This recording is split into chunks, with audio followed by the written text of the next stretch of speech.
Here I've got Samsung Galaxy M21, and let me show you how to update applications on the following device.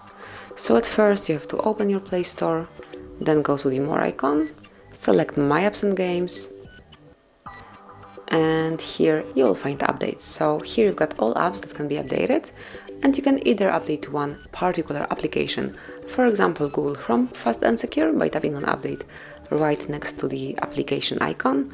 As you can see, at first the latest version will be downloaded and then installed, or let me stop it. Or you can update all applications at once. Just tap on, okay, just give it a second. So we can go back and open the updates again.